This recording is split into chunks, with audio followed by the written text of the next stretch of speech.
America's southern border is bad, with millions of undocumented migrants pouring into the United States, but it's much, much worse than anyone could ever have imagined. Have a look at this extraordinary Fox News report.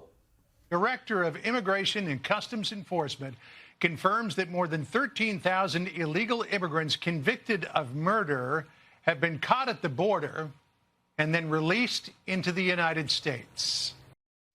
Joining us now is Based Politics co-founder, journalist and commentator Brad Polumbo. Brad, great to see you as always. Look, this is pretty bad. How did it get to this level? It's extraordinary. This is sheer and utter madness. I mean, I think most Americans, Democrat or Republican, left or right, would agree that it's insane to just release convicted criminals into your country. It's not an indictment of all immigrants or all immigration to say that illegal immigrants with homicide convictions or sexual assault convictions shouldn't be allowed into our country. I mean, our immigration system is totally out of control. We need to completely reset it and reboot this computer because it's totally stopped working. Something is deeply broken where this is the status quo and we're expected to pretend that this is normal or acceptable. And then if you question it, you're somehow, racist, xenophobic, whatever. No, you can be pro-immigration, you can be pro-immigrant and still think that illegal immigrants with criminal convictions should never be allowed into our country, let alone released, despite knowing about their convictions. It's madness. And of course, Kamala Harris was put in charge of our root causes of our immigration problem. Don't forget that. What a wonderful job she's doing, guys. Well, speaking of Kamala Harris, Donald Trump has been slammed for calling her mentally impaired. But based on what she's allowed to go on at the US border, I'm not sure he's far wrong. Here he is speaking in Wisconsin today. Joe Biden became mentally impaired.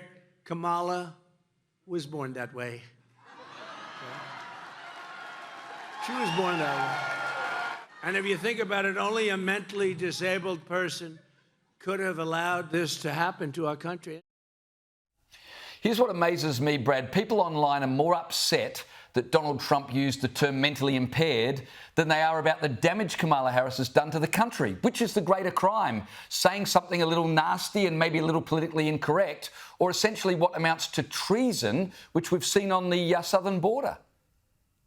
Well, yeah, I just can't get over the fact that people are stunned that Trump said this, as if this is some new offensive frontier for Donald Trump. I mean, on the scale of offensive things he said, this is like number 1,000. So is it the kind of language you'd like to see from a statesman? No, it's not. But if that was going to change anybody's mind about Donald Trump, it would have a long time ago. And yeah, look, I'm more concerned about the actual policies and the status quo that's impacting Americans than I am about the politeness of the word choice of political candidates at this point. And I think most Americans relate to that.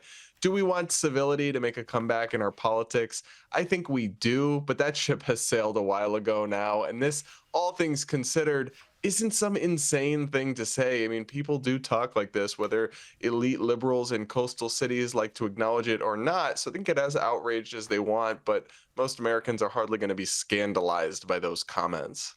No, definitely not.